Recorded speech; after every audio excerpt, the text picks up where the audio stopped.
Good morning, नमस्कार। आप देख रहे हैं रघुनंदन तिवारी यूट्यूब चैनल।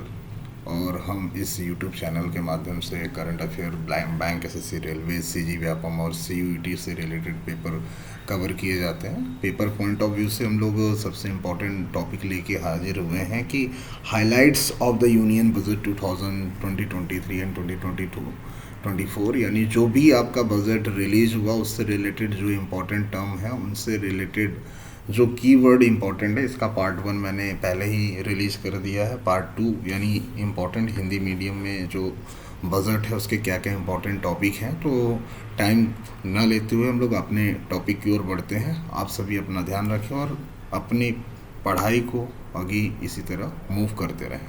बढ़ते हैं नेक्स्ट। जैसा कि आप सभी देख रहे हैं कि बजट के बारे में बताया गया है, और अगर हम बजट की बात करें तो मे बी फर्स्ट पॉइंट यहाँ पे निकल के आ रहा है, क्योंकि पिछली क्लास में हमने पढ़ा कि सप्तऋषि कॉन्सेप्ट के तहत नए स्कीम को लॉन्च किया जाएगा। और सप्तऋषि कॉन्सेप्ट के तहत जो 7 पायदान होगा कि इंडिया का चारों तरफ से डेवलपमेंट होना चाहिए, चाहे वह इंफ्रास्ट्रक्चर की बात करें या किसी भी टाइप की बात की जाए, इन सभी का प्रॉपर तरीके से डेवलपमेंट होना चाहिए, जिसके ऊपर बात की गई है। ठीक है, तो सबसे पहला पॉइंट आप सभी देख रहे हैं, कंपनी अधिनियम के अंतर्गत क्षेत्रीय कार्यालय में दाखिल विभिन्न फर्मों के केंद्रीकृत प्रबंधन के माध्यम से कंपनियों का त्वरित कार्रवाई के लिए केंद्रीय डाटा संसाधन केंद्र संस्थान के जारी स्थापित किया गया। यानी डेटा का, क्योंकि आप सभी को पता है कि डेटा सबसे ज़्यादा इम्पोर्टेंट है, सभी प्रॉपर तरीके से सभी डेटाबेस को मैनेज किया जाए। क्योंकि आप सभी देख रहे हैं कि आपका जो आधार कार्ड है, वोटर आईडी, पैन कार्ड है, ये सभी बेस्ट एग्जांपल हैं जिनके माध्यम से ये पूरा डेटा स्टोर किया जाता है। और इस डेटा को मैनेज करने के लिए जो कॉन्सेप्ट दिया गया है तो ये कार्रवाई यानी केंद्रीय डेटा संसाधन केंद्र स्थापित किए जाएंगे, जिससे डेटा प्रॉपर तरीके से स्टोर रह सके। वरिष्ठ नागरिक बचत खाता योजना के अधिकतम जमा राशि सीमा 15 लाख रुपए से बढ़ाकर 30 लाख रुपए कर दी गई। वेरी इंपॉर्टेंट है। पेंशन, जितने भी लोग पेंशन पाते हैं या मे बी सरकारी जॉब से एक साथ रिटायरमेंट के बाद, ये लिमिट को 15 लाख रुपए से बढ़ाकर 30 लाख रुपए कर दी गई है, जो सभी के लिए इम्पोर्टेंट क्वेश्चन है। और एग्ज़ाम पॉइंट ऑफ व्यू से भी एक इम्पॉर्टेंट क्वेश्चन है कि जो सीनियर सिटीज़न है जिन्होंने अपनी प्रॉपर तरीके से एज कंप्लीट की है अपने जॉब में, और 60 ईयर के बाद जब वो रिटायरमेंट होते हैं, रिटायरमेंट के बाद जो उनके पास अमाउंट उनको दिया जाता है वो कितना वहाँ पे डिस्प्ले कर सकते हैं, कितना स्टोर कर सकते हैं। तो पहले ये लिमिट 15 लाख थी, अब उसे बढ़ा के 30 लाख रुपए कर दिया गया है। तो एक इम्पॉर्टेंट क्वेश्चन यहाँ से भी हो सकता है। नेक्स्ट वन, लक्षित राजकोषीय घाटा 2025 और 26 में 4.5% से नीचे रहने का अनुमान है। यानी अगर हम बात करें कि 4.5% का जो डिप्रिसिएशन है वो कहीं ना कहीं कम होगा फ्यूचर में, ऐसी बात की गई है। तो आप देख रहे हैं Raghunandan Tiwari current affair classes, और हम लोग इस पे लेके हाजिर है यूनियन बजट, जो कि निर्मला सीतारमण के द्वारा पेश किया गया। अगर हम बात करें कि आर्टिकल के टर्म पे, हम लोग इसे आर्टिकल नंबर 112 के नाम से जानते हैं। कई बार ये भी क्वेश्चन आता है कि बजट का हमारे इस इंडियन कॉन्स्टिट्यूशन में क्या कॉन्सेप्ट है, क्या नंबर दिया गया। तो आर्टिकल नंबर 112 यूनियन बजट की बात की गई। पहले रेल बजट और आम बजट दोनों सेम में अलग अलग पेश होते थे, लेकिन पिछले कुछ सालों से ये दोनों साथ में पेश होना चालू हो गए।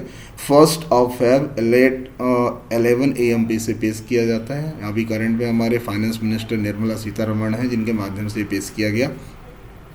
आगे की ओर बढ़ते हैं। नेक्स्ट जो पॉइंट है, युवा उद्यमी ग्रामीण क्षेत्रों में एग्री स्टार्टअप शुरू कर इसके लिए अधिक कृषि वर्धक निधि की स्थापना की जाएगी। यानी आप सभी को बता दिया जाए कि जो ग्रामीण क्षेत्र में लोग रहने वाले, उनका टारगेट केवल शहर की ओर ना जाना हो, अपने गांव पे भी रह के किसी भी टाइप का एग्रीकल्चर से रिलेटेड स्टार्टअप कर पाए, उसको भी फोकस किया जा रहा है सेंट्रल गवर्नमेंट की तरफ से। भारत में श्री अन्न, वेरी इंपॉर्टेंट क्वेश्चन बन रहा है क्योंकि ये स्कीम कई बार पूछी जा सकती है। भारत को श्री अन्न के लिए वैश्विक केंद्र बनाने के उद्देश्य से हैदराबाद के भारतीय मोटा अनाज अनुसंधान संस्थान को उत्कृष्ट केंद्र के रूप में बढ़ावा दिया जाएगा, जिसके तहत संस्थान सर्वश्रेष्ठ कार्यप्रणालियों, अनुसंधान तथा प्रौद्योगिकी को अंतर्राष्ट्रीय स्तर पर साझा कर सकेगी। ठीक है, क्योंकि आप सभी को पता है कि यूरोपियन यूनियन की तरफ से या बोला जाए कि नेशन की तरफ से 2000 जो 22 और 23 का जो वर्ष है इसे मोटे अनाज का वर्ष कहा गया है। और उसी से रिलेटेड अगर हम बात करें, जो ये कॉन्सेप्ट यहाँ पे यूज किया गया मोटा अनाज, इसमें ज्वार बाजरा मटर इन सभी को फोकस किया गया है। तो श्री अन्न जो स्कीम है रिलेटेड टू इंडिया में एक तरह से पूरे वर्ल्ड का एक सेंटर बनाया जा रहा है, जो कि इंडिया का वो शहर जिसे हम लोग हैदराबाद के नाम से जानते हैं, यहाँ पे श्री अन्न वैश्विक केंद्र बनाने की बात की गई है, जिसमें मोटे अनाज को ज़्यादा से ज़्यादा स्टोर किया जाएगा, जिन्हें हम लोग मिल्स के नाम से भी जानते हैं। अभी कुछ टाइम पहले पार्लियामेंट्स में मोटे अनाज का बाकायदे हमारे जो एग्रीकल्चर मिनिस्टर हैं नरेंद्र सिंह तोमर, उनके माध्यम से वहाँ के प्रधानमंत्री जी हैं और बाकी जो सांसद उन सभी को वहाँ का नाश्ता भी कराया गया। छत्तीसगढ़ गवर्नमेंट और मध्य प्रदेश गवर्नमेंट की तरफ से अलग अलग तरीके से लोगों को मोटिवेट भी किया जा रहा है इन अनाजों को ज़्यादा से ज़्यादा उगाया जाए। फ्यूचर में इनका जो बैकअप है वो हमारे हेल्थ के लिए बहुत ज़्यादा यूजफुल हो सकता है। ठीक है, नेक्स्ट वन, अगला पॉइंट, कृषि ऋण के लक्ष्य को पशुपालन डेयरी मत्स्य उद्योग को ध्यान में रखते हुए 20 लाख करोड़ रुपए तक बढ़ाया गया है। एक इम्पॉर्टेंट पॉइंट है कि कृषि में केवल आप एग्रीकल्चर पार्ट को नहीं जोड़ सकते, एग्रीकल्चर पार्ट के साथ साथ पशुपालन, क्योंकि गांव में जो लोग रहते हैं उनका मेन बिजनेस जो होता है या मेन व्यवसाय जो होता है वो पशुपालन है। पशुपालन को बढ़ाने के लिए अलग अलग स्टेट गवर्नमेंट अलग अलग टाइप की स्कीम लॉन्च करती, जिनमें से आपने सुना है गोवर्धन स्कीम।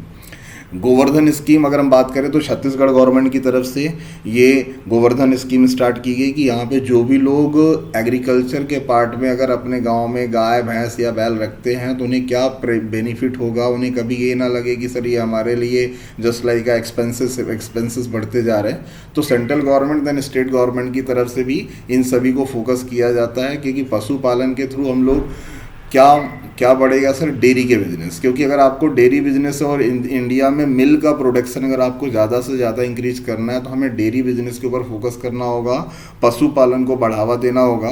और उसी के साथ साथ कुछ ऐसे इलाके जो कोस्टल एरिया के किनारे हैं, जो समुद्र के किनारे, वहाँ के लोगों को एग्रीकल्चर पार्ट से आप ज़्यादा नहीं जोड़ सकते, इसलिए उस केस में हम लोग मत्स्य स्कीम यानी मछली पालन को भी प्रोत्साहित किया जाता है। और उसको ध्यान में रखते हुए, जब आप सभी को पता है KCC किसान क्रेडिट कार्ड का जो कॉन्सेप्ट है ये पहले केवल एग्रीकल्चर पार्ट पे दिया जाता था, लेकिन पिछले बजट से अनाउंसमेंट किया गया कि ये डेयरी के साथ साथ मछली पालन और फिशरीज डिपार्टमेंट से रिलेटेड लोगों को भी प्रोवाइड किया जाए, ताकि इनका भी बैकअप इन्हें मिल पाए। किसान क्रेडिट कार्ड का बेनिफिट ज़्यादातर एग्रीकल्चर लैंड में पहले किया जाता था, लेकिन पिछले बजट से ये मत्स्य पालन और अदर प्लेटफॉर्म के लिए भी KCC का यूज करना स्टार्ट किया गया है। ठीक है, आगे बढ़ते हैं।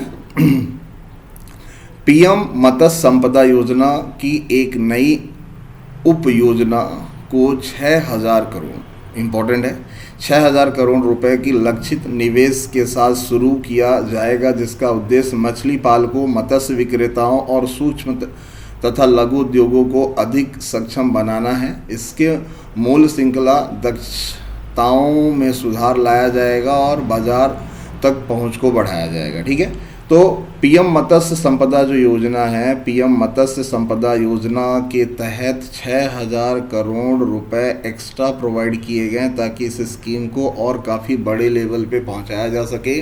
मछली पालन करने वाले, मछली को सेल आउट करने वाले या मछली के मार्केट को प्रॉपर तरीके से और बड़े मार्केट को कवर करने के लिए मत्स्य संपदा योजना को भी आगे प्रमोट किया गया है, जिस पे अभी हम लोग पढ़ ही रहे थे कि सेंट्रल गवर्नमेंट की तरफ से जो बजट में 6000 करोड़ का एक्स्ट्रा अमाउंट मत्स्य संपदा योजना को दिया गया है। ठीक है, तो श्री अन्न योजना वेरी इंपॉर्टेंट है, श्री अन्न योजना related to Hyderabad. Next one, कृषि ऋण जो कि पशुपालन, डेयरी और मत्स्य को ध्यान में रख के 20 लाख करोड़ रुपए तक बढ़ा दिया गया। मत्स्य पालन की नई उप योजना के लिए 6000 करोड़ रुपए के जो अमाउंट दिए गए, ये भी हमारे पेपर पॉइंट ऑफ व्यू से बहुत इंपॉर्टेंट है, क्योंकि आप सभी को पता है बजट से जो क्वेश्चन है वो साल भर तक अराइज होते हैं। आगे आने वाले जितने भी, चाहे वो SSC हो, बैंक हो, स्टेट लेवल एग्जाम हो, सभी पेपर के लिए ये जो कीवर्ड है, ये जो कॉन्सेप्ट मैं आपको बता रहा हूँ वेरी इंपॉर्टेंट है, सभी के लिए बहुत इंपॉर्टेंट है। तो ध्यान से पढ़ें और कॉपी पे नोट डाउन करते चलें। आगे बढ़ते हैं, अगला टर्म, कृषि के लिए डिजिटल जन अवसंरचना। अवसंरचना को एग्री टेक उद्योग तथा स्टार्टअप को बढ़ावा देने के लिए आवश्यक सहयोग प्रदान करने और किसान केंद्रित समाधान उपलब्ध कराने के उद्देश्य से तैयार किए गए हैं। ठीक है, तो एक इम्पॉर्टेंट कॉन्सेप्ट लाया गया कि कृषि के लिए डिजिटल जन अवसंरचना को एग्रीटेक उद्योग और स्टार्टअप को बढ़ावा दिया जाएगा, यानी फार्मर की जो भी प्रॉब्लम उनसे जल्द से जल्द रिजॉल्व किया जाए ताकि वो अपने एग्रीकल्चर पार्ट को और काफ़ी ज़्यादा बढ़ा सकें। सरकार 2516 करोड़ का निवेश के साथ 63,000 प्राथमिक कृषि ऋण सोसाइटी के कंप्यूटरकृत कार्य शुरू किया है। यानी अगर हम बात करें कि जो प्राइमरी सोसाइटी का कॉन्सेप्ट होता है उसे 63,000 करोड़ कंप्यूटरकृत कार्य के लिए जोड़ा जा रहा है। व्यापक विकेंद्रीकरण भंडारण क्षमता बढ़ाने का प्रावधान किया जा रहा है, जिससे किसानों को अपने उत्पादन का सुरक्षित भंडारण करने और उचित समय पर उनकी बिक्री करने का लाभकारी मूल्य प्राप्त करने और सहायता मिलने। सेकंड, सिल्क सेल एनीमिया उन्मूलन कार्य को जल्द से जल्द शुरू किया जाएगा। सहयोग परक अनुसंधान व नवाचार को बढ़ावा देने के लिए चुनिंदा ICMR प्रयोगशाला के माध्यम से संयुक्त सार्वजनिक और निजी चिकित्सा अनुसंधान को बढ़ावा दिया जाएगा। ICMR काफ़ी ज़्यादा फेमस है पिछले कोविड के टाइम से, जब से आप देख रहे हैं कि ICMR इंस्टीट्यूशन के थ्रू इंडिया में बनने वाली कोविशील्ड या कोवैक्सीन या सीरम जो भी वैक्सीन कोरोना से रिलेटेड है उनको प्रॉपर तरीके से टेस्ट करने के बाद लोगों तक पहुंचाने का काम ICMR के द्वारा किया जाता है। और उसी के केस में मेडिकल के कॉन्सेप्ट को काफ़ी बड़े लेवल तक पहुंचाने की बात की जा रही है। अभी कुछ टाइम पहले आपने सुना था कि हमारे इंडिया के जो कुछ दिल्ली एम्स के जो कंप्यूटर उनको हैक कर लिया गया था ताकि ज़्यादा से ज़्यादा लोगों को वहाँ पे प्रॉब्लम भी देखने को मिल रही थी। औषधिक निर्माण के अनुसंधान को बढ़ावा देने के लिए नया कार्यक्रम शुरू किया जाएगा, यानी एक इम्पॉर्टेंट है चिकित्सा मेडिसिन यानी आयुर्वेदिक को मोटिवेट किया जा रहा है। क्योंकि अभी हाल में आपने देखा है कि मुगल गार्डन जो राष्ट्रपति भवन में था उसका नाम बदल के अभी अमृत गार्डन किया गया है, अमृत उद्यान किया गया, ताकि लोगों को ज़्यादा से ज़्यादा औषधि विज्ञान से भी जोड़ा जा सके। पुरातत्व से भी रिलेट किया जाता है, हमारे पारंपरिक कथाओं या हमारे महाग्रंथों से भी अटैच किया जाता है कि औषधि के माध्यम से भी पहले काफ़ी ज़्यादा ट्रीटमेंट हुआ करते थे और आज के टाइम पे भी इनका ट्रीटमेंट किया जा रहा है। विकास संभावना एवं रोजगार सृजन, निजी निवेश को में बढ़ती भीड़ और वैश्विक खिलाड़ियों को टक्कर देने के लिए 10 लाख करोड़ का पूंजी निवेश को निरंतर 3 वर्षों में 33% की वृद्धि की गई है। यानी विकास की संभावना की बात करें तो अलग अलग फील्ड में लोगों को अलग अलग तरीके से जोड़ने के लिए 10 लाख करोड़ का पूंजी निवेश को निरंतर 3 वर्षों में 33% तक बढ़ाया गया है। तो आप देख रहे हैं कि बजट से रिलेटेड बहुत सारे क्वेश्चन यहाँ से बन सकते हैं जो कि हमारे पेपर पॉइंट ऑफ व्यू से बहुत इंपॉर्टेंट है। आगे की ओर बढ़ते हैं। अगला क्वेश्चन जो कि कवर होता है स्वास्थ्य, पोषण, शिक्षा, कृषि, जल संसाधन, वित्तीय समावेशन, कौशल विकास और आधारभूत अवसंरचना जैसे कई क्षेत्रों में सरकारी सेवाओं को बढ़ाने के लिए 500 प्रखंडों को शामिल करते हुए आकांक्षी प्रखंड कार्यक्रम की शुरुआत की गई है। ठीक है, आकांक्षी प्रखंड कार्यक्रम की शुरुआत की गई है जिस पे कुछ पॉइंट अटैच किए गए, ध्यान से रखिएगा। सबसे पहला सर हेल्थ के ऊपर बात की गई है, न्यूट्रिशन के ऊपर बात की गई है, थर्ड वन एजुकेशन के ऊपर बात की गई है, फोर्थ वन कृषि के ऊपर बात की गई है, नेक्स्ट वन जल संसाधन यानी वाटर रिसोर्स के ऊपर बात की गई है, वित्तीय समावेशन के ऊपर बात की गई है। और वित्तीय समावेशन के बाद अगर बात करें तो कौशल विकास और आधारभूत संरचना अगर मैं बात करूं, इंफ्रास्ट्रक्चर के ऊपर भी बात की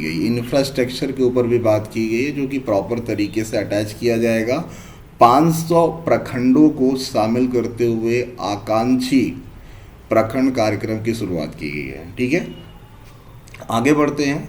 अनुसूचित जनजाति विकास कार्य योजना के तहत 3 वर्षों में प्रधानमंत्री जी विकास मिशन को लागू करते हुए 15,000 करोड़ रुपए का सहयोग प्रोवाइड किया गया। यानी अनुसूचित जनजातियों को विकास को ध्यान में रखते हुए 3 वर्षों में 15,000 करोड़ रुपए का आवंटन किया गया। बंदरगाहों, कोयला, इस्पात, उर्वरक और खाद्यान्न के क्षेत्रों में 1,000 महत्वपूर्ण परिवहन अवसंरचना परियोजनाओं के लिए 75,000 करोड़ रुपए का निवेश, जिसमें निजी क्षेत्र में 15,000 करोड़ रुपए शामिल हैं। इंपॉर्टेंट क्वेश्चन बन सकते हैं, क्योंकि नंबर के ऊपर अक्सर क्वेश्चन बनते हैं, इसलिए इंपॉर्टेंट क्वेश्चन बन सकते हैं ये।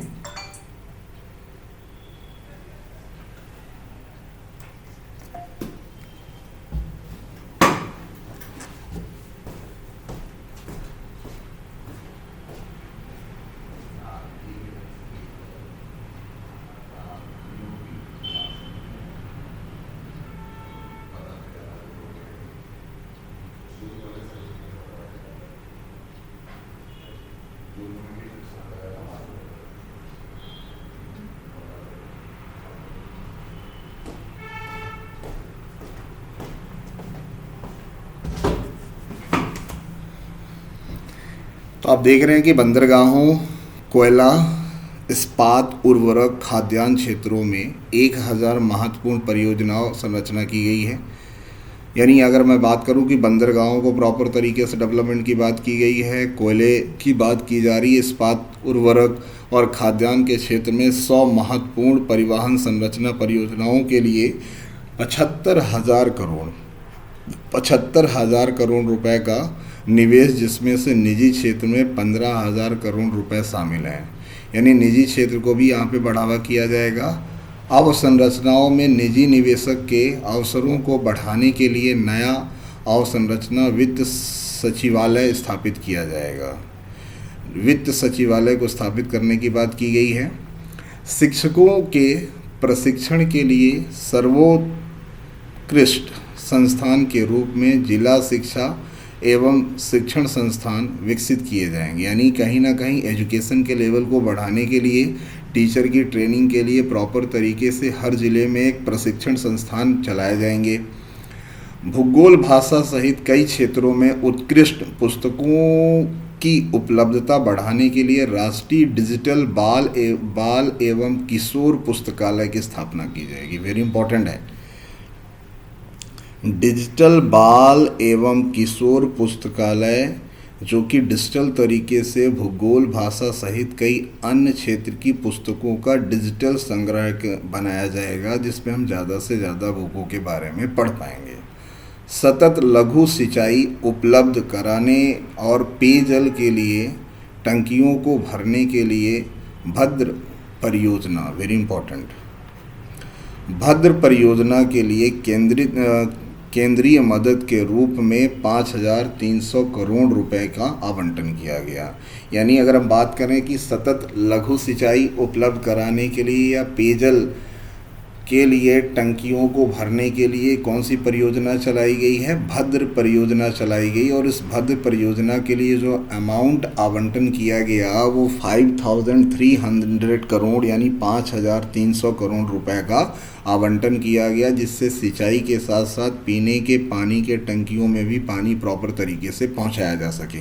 तो इस पूरे स्लाइड पे अगर मैं बात करूं तो जो इम्पोर्टेंट क्वेश्चन बन सकते हैं, सबसे पहला कि सर ये टोटल स्वास्थ्य, पोषण, शिक्षा, कृषि, जल संसाधन, वित्तीय समावेशन, कौशल विकास, आधारभूत इंफ्रास्ट्रक्चर के ऊपर बात की गई, जिसपे 500 प्रखंडों को सम्मिलित करते हुए आकांक्षी प्रखंड कार्यक्रम शुरू किया जाएगा। अनुसूचित जनजातियों के विकास कार्य योजना के तहत अगले 3 वर्षों में प्रधानमंत्री PVTG विकास मिशन को लागू किया जाएगा। बंदरगाह, कोयला, इस्पात, उर्वरक, खाद्यान्न क्षेत्रों में 100 महत्वपूर्ण परिवहन अवसंरचना परियोजनाओं में 75,000 करोड़ रुपए का निवेश किया जाएगा, जिसमें से 15,000 करोड़ निजी क्षेत्र में किए जाएंगे। इंपॉर्टेंट क्वेश्चन यहाँ से बनते हैं, बिल्कुल बहुत इंपॉर्टेंट है। शिक्षकों को मोटिवेट करने के लिए स्टेट के जो डिस्ट्रिक्ट लेवल पे एक प्रशिक्षण संस्थान बनाया जाएगा ताकि टीचरों को टाइम टू टाइम पे अपडेट किया जा सके। सब्जेक्ट के डिजिटल कंटेंट को बढ़ावा देने के लिए डिजिटल लाइब्रेरी बनाई गई और उस राष्ट्रीय डिजिटल बाल एवं किशोर पुस्तकालय के नाम से जाना जाएगा। सतत लघु सिंचाई और साथ में पेयजल की सुविधा उपलब्ध कराने के लिए भद्र परियोजना के थ्रू 5,300 करोड़ रुपए का आवंटन किया जाएगा। आप देख रहे हैं Raghunandan Tiwari current affair classes और हम लोग कवर कर रहे हैं यूनियन बजट। आगे की ओर बढ़ते हैं। पेपर बहुत इंपॉर्टेंट है। पेपर के साथ साथ इस बार के बजट के बहुत इंपॉर्टेंट टॉपिक जो आपके पेपर पॉइंट ऑफ व्यू से बहुत इंपॉर्टेंट होंगे। पहले चरण में 1 लाख पुरातन अभिलेखों को डिजिटलीकरण के लिए डिजिटल एपिग्राफी संग्रहालय में भारत श्रेयार्ड रिपोजिटरी ऑफ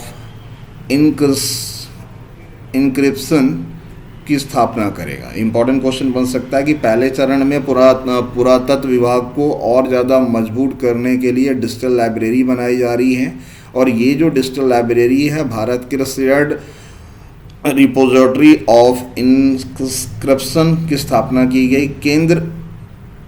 केंद्र का प्रभावी पूंजीगत व्यय 13.7 लाख करोड़ रुपए है। अगर बात करें तो सेंट्रल गवर्नमेंट का जो एक्सपेंस है पूंजीगत व्यय 13.7% यानी लाख करोड़ है। अवसंरचना के निवेश को बढ़ावा एवं पूरक नीतिगत कार्यों को प्रोत्साहित करने के लिए राज्य सरकारों को 50 साल की ब्याज रहित कर्ज को 1 और साल के लिए जारी रखा जाएगा। यानी राज्य सरकार को 50 साल की ब्याज रहित कर्ज के लिए को 1 और साल के लिए जारी रखा जा सकता है।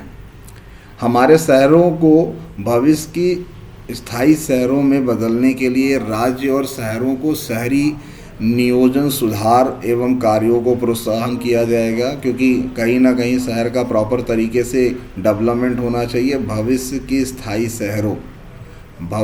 स्थायी शहरों के रूप में वहाँ डेवलपमेंट प्रॉपर तरीके से होना चाहिए। सेफ्टी टैंक नालों के मानव द्वारा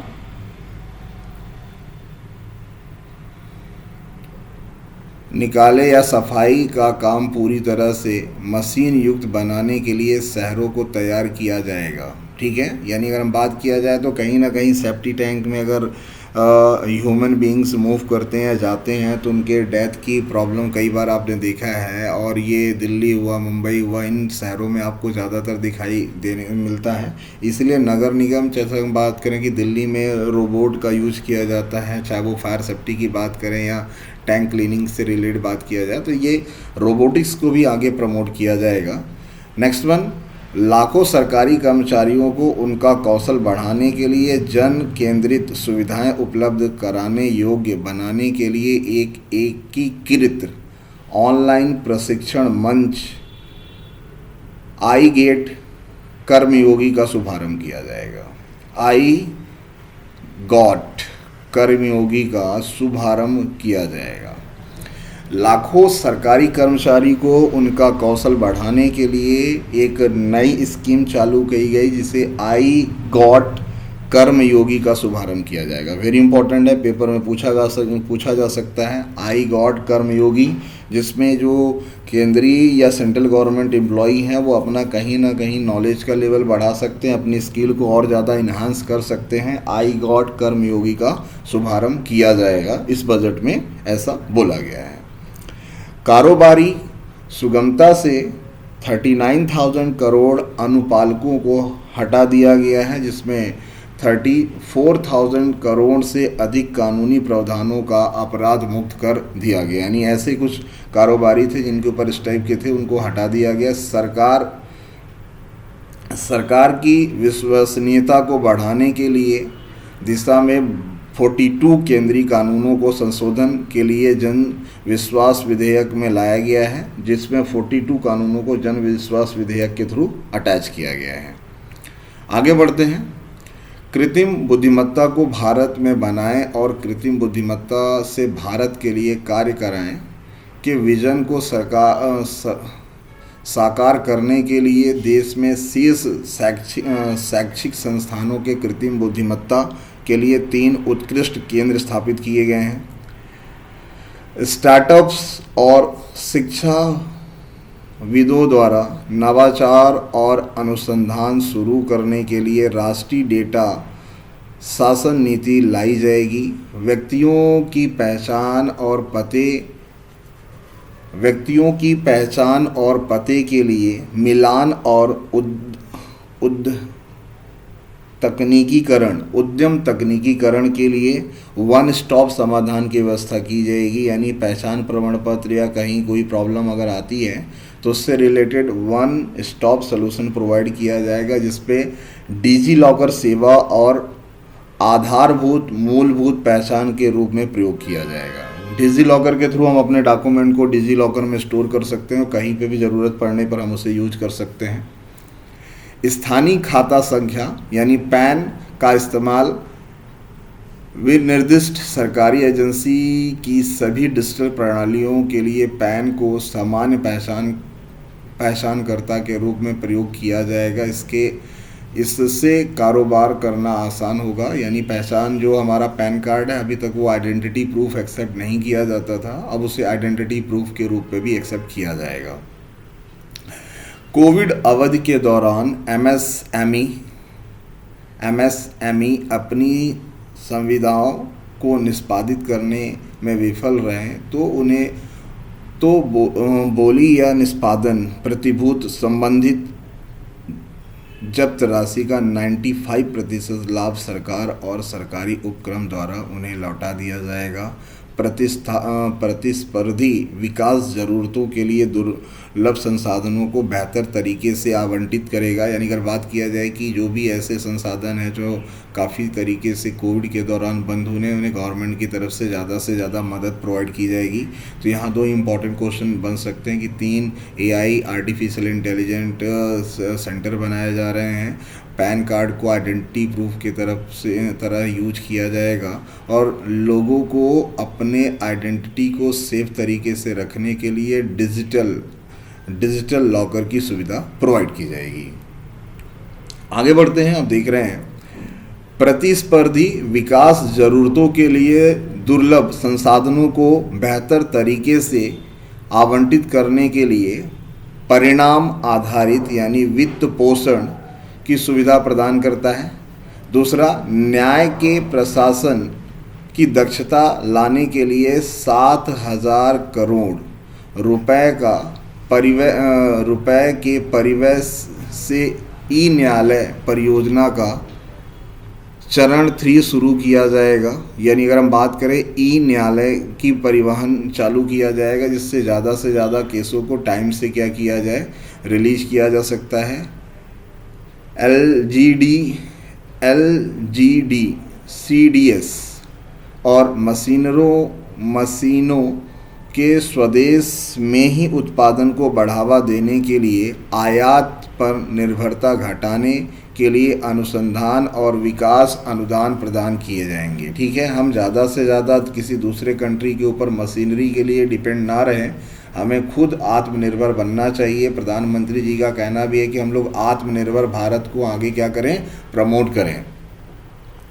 राष्ट्रीय हरित हाइड्रोजन मिशन के मदद से अर्थव्यवस्था को निम्न कार्बन सघनता वाली स्थिति में ले जाने में जीवाश्म ईंधन के आयातों पर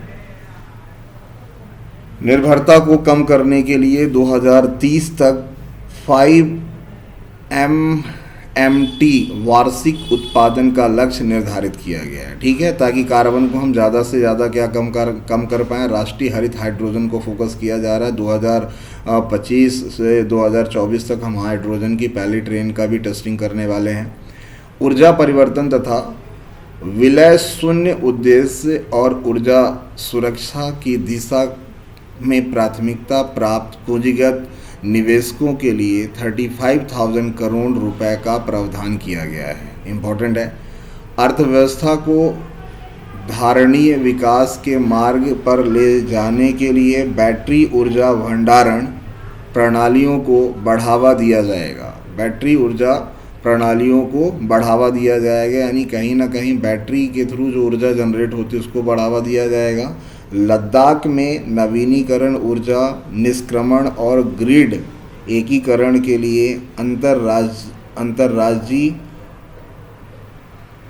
पारेषण प्रणाली 20,700 करोड़ रुपए का निवेश किया जाएगा। यानी अंतर्राज्यीय पारेषण प्रणाली के थ्रू 20,700 करोड़ रुपए का आवंटन किया जाएगा। लद्दाख की बात की जा रही, जो अभी हाल में न्यू यूटी के तरफ से आधारित किया गया परिणाम आधारित वित्त पोषण प्रोवाइड किया जाएगा। चरण 3 शुरू किए जाएंगे, यानी अगर बात करें न्यायालय के प्रशासन की दक्षता लाने के लिए 7,000 करोड़ रुपए के परिव्यय से ई न्यायालय परियोजना शुरू की जाएगी। आगे बढ़ते हैं हम लोग। पृथ्वी माता के पुनरुद्धार, इसके प्रति जागरूकता पोषण सुधार हेतु प्रधानमंत्री कार्यक्रम राज्यों और संघ राज्य क्षेत्रों को रासायनिक उर्वरक संतुलित प्रयोग, इसके स्थान पर वैकल्पिक उर्वरक प्रयोग को बढ़ावा देने के लिए प्रोत्साहित करने हेतु शुरू किया जाएगा। ठीक है, तो एक इम्पॉर्टेंट स्कीम जिसे हम लोग बोल सकते हैं कि पृथ्वी माता का पुनरुद्धार। पृथ्वी माता का पुनरुद्धार, जिसके माध्यम से बताया जा रहा है कि हमें कम से कम न्यूक्लियर फर्टिलाइज़र का यूज करना चाहिए, ताकि हमारी जो धरती माता है उनका जो प्रोडक्शन है वो हमेशा सेम आपको मिलता रहे, जिसकी वजह से जैविक खेती को भी प्रमोट किया जा रहा है। मनरेगा, CMMPA कोष और अन्य स्रोतों के बीच तालमेल के माध्यम से तटीय रेखा के साथ साथ लवण भूमि पर जहाँ भी व्यवहार हो, मैंग्रोव पौधारोपण के लिए तटीय पर्यावास और ठोस आमदनी के लिए मैंग्रोव पहल मिस्टी की शुरुआत की जाएगी। यानी कहीं ना कहीं सभी पार्ट को भी अटैच किया जा रहा है। पर्यावरण संरक्षण अधिनियम के तहत हरित ऋण कार्यक्रम की अधिसूचित किया जाएगा, ताकि पर्यावरण की दृष्टि से संधारणीय और उत्तरदायित्वपूर्ण कार्य करने के लिए प्रोत्साहन मिले। अमृत धरोहर योजना को आर्द्र भूमि के इष्टतम उपयोग को बढ़ावा देने तथा जैव विविधता, कार्बन स्टॉक, पर्यावरणीय पर्यटन को अवसंरचना तथा स्थानीय समुदायों के लिए आय सृजन बढ़ाने के लिए अगले 3 वर्षों में कार्यान्वित किया जाएगा। इम्पोर्टेंट क्वेश्चन था यहाँ से। एकीकृत स्किल इंडिया डिजिटल प्लेटफॉर्म की शुरुआत कर कौशल वर्धन हेतु मांग आधारित औपचारिक कौशल वर्धन सक्षम करने में MMI सहित नियोक्ताओं के साथ जोड़ना और उद्यमित योजनाओं की शुभ लाभ सुगम कराने के लिए डिजिटल तंत्र को और विस्तार प्रदान करने के तहत इसे जोड़ा गया है। अखिल भारतीय राष्ट्रीय प्रशिक्षुता प्रोत्साहन योजना के अंतर्गत अखिल भारतीय प्रशिक्षुता प्रोत्साहन योजना के थ्रू 3 वर्षों में 47 लाख युवाओं को वित्तीय सहायता प्रदान करने के लिए डायरेक्ट बेनिफिट ट्रांसफ़र शुरू किया गया। ठीक है, यानी कहीं ना कहीं ज़्यादा से ज़्यादा बेनिफिट प्रोवाइड किया जाए अखिल भारतीय राष्ट्रीय प्रशिक्षुता प्रोत्साहन के थ्रू। चुनौती मोड के माध्यम से चुने जाने वाले कम से कम 50 पर्यटन गंतव्यों को घरेलू और विदेशी पर्यटकों के लिए संपूर्ण पैकेज के रूप में कवर किया जाएगा। यानी ऐसे लोकेशन जो टूरिस्ट के प्लेटफॉर्म से या स्टेट गवर्नमेंट के प्लेटफॉर्म के हिसाब से बहुत अच्छे हैं, जिसके टूरिस्ट बहुत ज़्यादा पसंद करते हैं, उन सभी को भी और ज़्यादा डेवलपमेंट किया जाएगा। देखो अपना देश पहल का उद्देश्य हासिल करने के लिए क्षेत्र विशिष्ट कौशलवर्धन और उद्यमशीलता विकास का समन्वय स्थापित किया जाएगा। देखो अपना देश के तहत, यानी एक पहल है जिसमें हर एक इम्पॉर्टेंट पार्ट को डेवलप किया जाएगा। विशिष्ट कौशलवर्धन और उद्यमशीलता का समन्वय किया जाएगा। Vibrate village programme, vibrate village programme के अंतर्गत सीमावर्ती गांव में पर्यटन की बुनियादी ढांचों का विकास किया जाएगा, पर्यटन सुविधाएं प्रदान की जाएंगी। ये वाइब्रेट विलेज प्रोग्राम के तहत किया जाएगा। राज्यों में उनके स्वयं के ओडीओपी, एक जिला one district one product, one district one product यानी वन डिस्ट्रिक्ट वन प्रोडक्ट के कॉन्सेप्ट में एक जिला एक उत्पाद, जीआई उत्पादन और अन्य हस्तशिल्प उत्पादकों को बढ़ावा देने के लिए और उनकी बिक्री करने के लिए यूनिटी मॉल स्थापित करने के लिए प्रोत्साहित किया जाएगा। यानी one nation one product, one district one product के लिए यूनिटी मॉल स्थापित किए जाएंगे। वित्तीय सहायक सूचना की केंद्रीय भंडारण के रूप में काम करने के लिए एक राष्ट्रीय वित्तीय सूचना रजिस्ट्री की स्थापना की जाएगी। इससे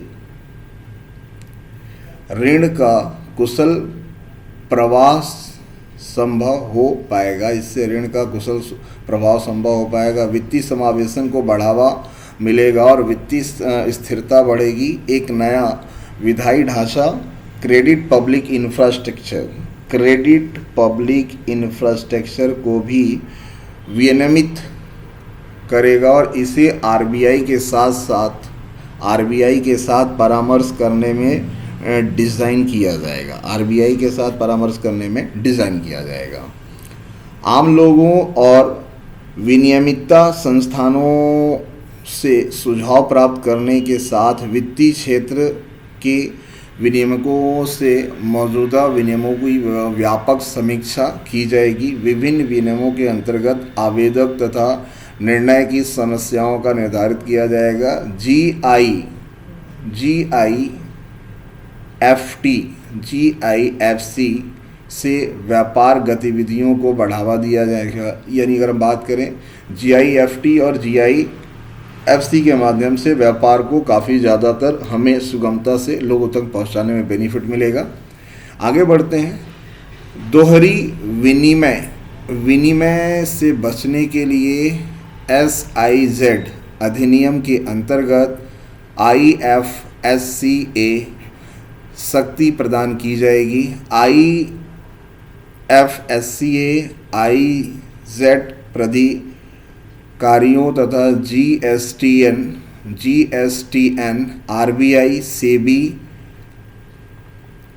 IRDA से पंजीकरण अनुमोदन के लिए एकल खिड़की IT प्रणाली की स्थापना की जाएगी। यानी सभी जगह से अनुमोदन होगा जिसमें बड़े बड़े इंस्टीट्यूशन को प्रमोट किया जा रहा है।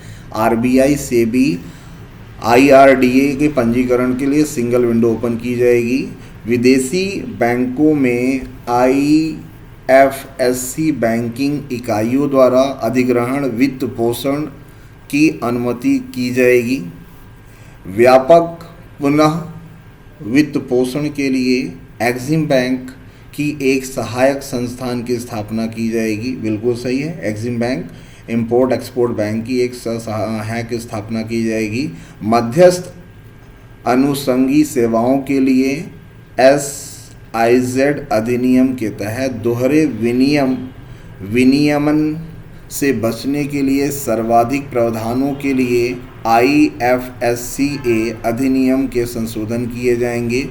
विदेशी व्युत्पन्न दस्तावेजों को वैध संविदाओं के रूप में मान्यता दी जाएगी। बैंक व्यवस्था में सुधार लाने के लिए निवेशक संरक्षण बढ़ाने के लिए बैंकिंग विनिमय अधिनियम, बैंकिंग कंपनी अधिनियम और भारतीय रिजर्व बैंक अधिनियम में कुछ संशोधन के प्रस्ताव पेश किए गए हैं। यानी अगर हम बात करें तो बैंकिंग बैंकिंग विनियम अधिनियम, बैंकिंग कंपनी अधिनियम, जिससे हम बोल सकते हैं कि कंपनी कई सारे जो बैंक है वो कंपनी के तहत भी आते हैं, स्मॉल फाइनेंस बैंक, और भारतीय रिजर्व बैंक अधिनियम के कुछ संशोधन के प्रावधान किए गए हैं। आप देख रहे हैं Raghunandan Tiwari current affair classes, और हम लोग लेके हाजिर हैं यूनियन बजट 2023 एंड 24।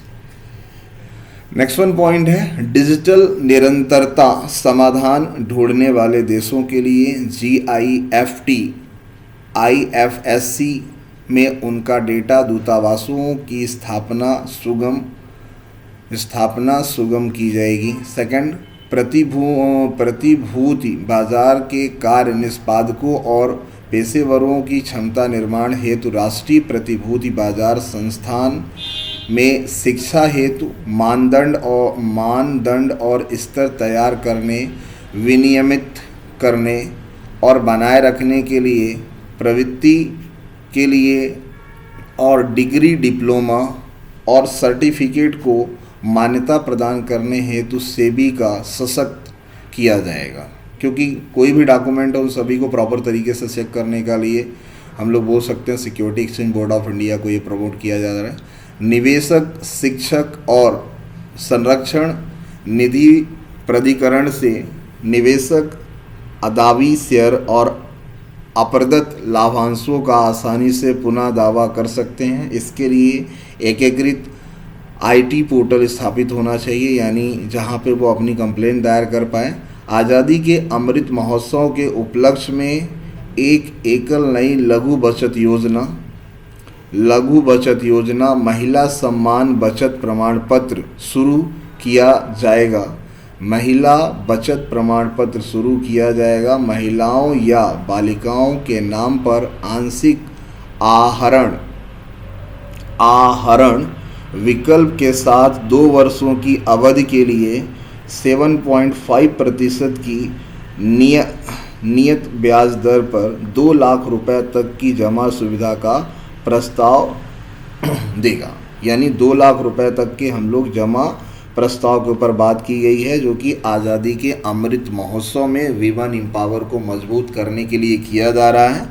महिला एवं बालिकाओं के नाम पर आंशिक आहरण विकल्प के साथ 2 वर्ष अवधि के लिए 7.5% की नियत ब्याज दर पर 2 लाख रुपए तक की जमा सुविधा प्रस्ताव देगा। यानी इतना हम लोग यहाँ पे जमा करके बेनिफिट ले सकते हैं। आगे बढ़ते हैं।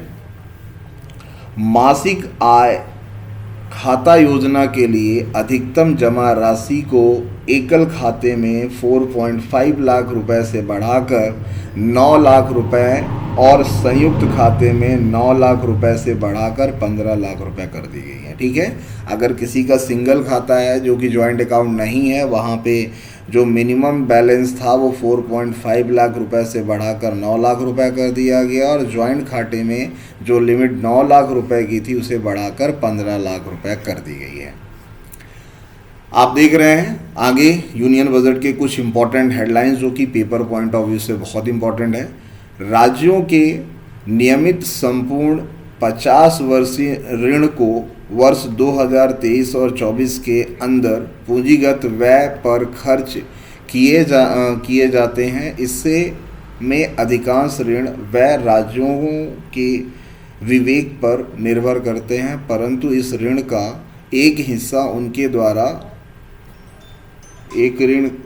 उनके द्वारा विस्तात्विक पूंजी व्यय को बढ़ाने के लिए शर्त पर दिया जाएगा। राज्यों को GSDP के 3.5% राजकोषीय घाटा की अनुमति होगी, जिसका 0.5% विद्युत के क्षेत्र में सुधार से जोड़ा जाएगा। संशोधित अनुमान 2022 और 23 है। उधारियों से इतर कुल प्राप्तियों को संशोधित अनुमान 24.3 लाख करोड़ रुपए, जिसको विलय कर प्राप्ति 20.9 लाख करोड़ है। यानी अगर बात किया जाए तो इतना अमाउंट इन्वेस्ट करने के बाद इतना प्राप्ति होगी। आगे देख रहे हैं कुल व्यय संशोधित अनुमान 41.9 लाख करोड़, जिसमें से पूंजीगत व्यय 7.3 लाख करोड़ है। राजकोषीय घाटे का संशोधित अनुमान जीडीपी यानी जीडीपी का 6.4% है, जो कि बजट अनुमान के अनुपूरक है। बजट अनुमान 2022 और 23 के कुल प्राप्ति और कुल व्यय क्रमशः, जो कुल प्राप्ति हुई है वो 27.2 लाख करोड़ रुपए की हुई है और कुल व्यय 45 लाख करोड़ रुपए का हुआ है, जो कि एक इम्पॉर्टेंट कुल प्राप्ति और कुल व्यय से रिलेटेड है। आगे बढ़ते हैं। निवल कर प्राप्ति 23.3 लाख करोड़ रुपए रहने का अनुमान है। राजकोषीय घाटा जीडीपी के 5.9% रहने का अनुमान है, यानी जो हमारा घाटा है वो 5.9% रहने का घाटा हो सकता है। 2023 और 24 में राजकोषीय घाटा का वित्तीय पोषण करने के लिए दिनांकित प्रतिभूतियों से विलय बाजार आधारित 11.8 लाख करोड़ रुपए का अनुमान है। सकल ब्याज आधारित 15.4 लाख करोड़ रुपए रहने के अनुमान लगाए जा रहे हैं। आगे बढ़ते हैं हम लोग। प्रत्यक्ष कर प्रस्तावनों के उद्देश्य में संचालन, नियंत्रण और स्थिरता बनाए रखना, अनुपालन भार को कम करने के लिए विभिन्न प्रावधानों और सरलीकरण तथा नियुक्ति संगत बनाना है। उद्यमिता की भावना को प्रोत्साहित करना और नागरिकों को कर राहत प्रदान करना है। आयकर विभाग अनुपालन और आसान और निर्बाध बनाने के लिए करदाताओं सेवाओं में सुधार करने के सतत प्रयास कर रहे हैं। करदाता सेवाओं और सुधार के लिए करदाता सुविधा हेतु अगली पीढ़ी के सामान्य आईटी रिटर्न फॉर्म लाने के साथ साथ ही शिकायत निवारण तंत्र को भी सुदृढ़ करने की योजना बनाई जा रही है। यानी अगर हम बात करें कि जो आईटी रिटर्न फाइल करते हैं और उस पर जो भी प्रॉब्लम आती है उसे प्रॉपर तरीके से मैनेज किया जा सके। नई कर व्यवस्था में निजी आयकर में छूट की सीमा 5 लाख रुपए है, ये इम्पोर्टेंट है। 5 लाख रुपए से बढ़ाकर 7 लाख रुपए कर दी गई है। इस प्रकार नई व्यवस्था में 7 लाख रुपए तक के आय वाले व्यक्तियों का कोई कर भुगतान नहीं करना होगा। नई व्यक्तिगत आयकर व्यवस्था के स्लैब में संख्या 6 से घटाकर 5 कर दी गई है और कर छूट की सीमा को बढ़ाकर 3 लाख रुपए कर दिया गया है। इस नई व्यवस्था में सभी कर प्रदाताओं को बहुत बड़ी राहत मिलेगी। यानी हम बात करें तो टैक्स रिलैक्सेशन की बात है कि किसको कितना % टैक्स रिलैक्सेशन, जैसा कि आप देख पाएंगे कि अगर कोई पर्सन अपना साल भर में इनकम जनरेट कर रहा है 3 लाख रुपए, तो उसे कोई भी टैक्स प्रोवाइड नहीं करना होगा, जिसे हम लोग इनकम टैक्स के नाम से जानते हैं। अगर किसी एक पर्सन की इनकम 3 लाख से 6 लाख रुपए तक है तो उसे 5% का इंट्रेंस गवर्नमेंट ऑफ इंडिया को देना होगा। अगर किसी पर्सन की 6 लाख 1 रुपए से लेकर 9 लाख रुपए तक इनकम जनरेट हो रही तो उसे 10% इंटरेस्ट देना होगा। अगर किसी पर्सन का 9 लाख 1 रुपए से 12 लाख रुपए तक है तो उसे 15% देना होगा। किसी पर्सन का 12 लाख 1 रुपए से 15 लाख रुपए तक है तो उसे 20% देना होगा। 15 लाख रुपए से अगर ऊपर है तो आपको 30% का इनकम टैक्स प्रोवाइड करना होगा। ये इनकम टैक्स के न्यू स्लैब है, याद रखें। 3 लाख रुपए तक कोई भी टैक्स पे नहीं करना है। 3 लाख रुपए से अगर 1 रुपए भी ज़्यादा है और 6 लाख रुपए के अंदर है तो आपको 5% का टैक्स प्रोवाइड करना है। सेम अगर 6 लाख 1 रुपए से 9 लाख रुपए के अंदर हैं तो आपको 10% का इनकम टैक्स प्रोवाइड करना है।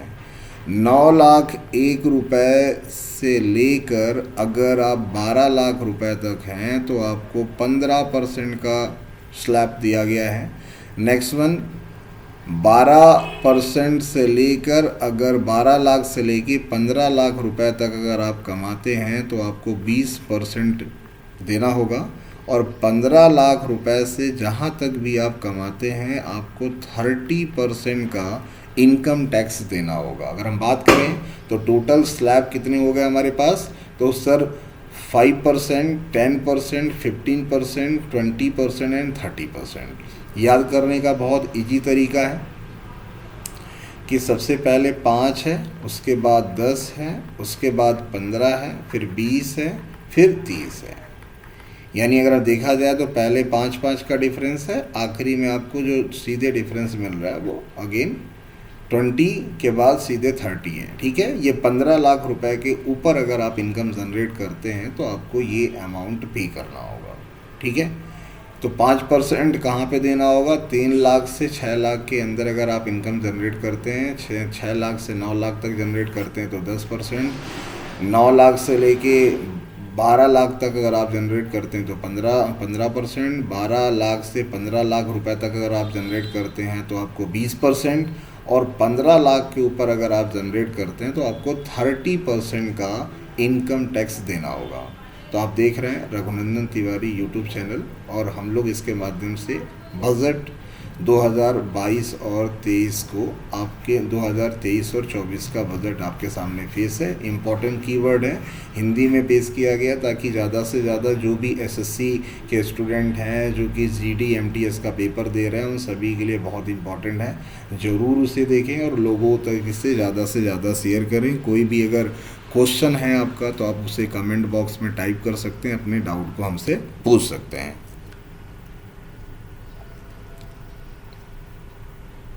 तो आज के लिए इतना ही, बाकी मिलते हैं हम लोग नेक्स्ट क्लास में।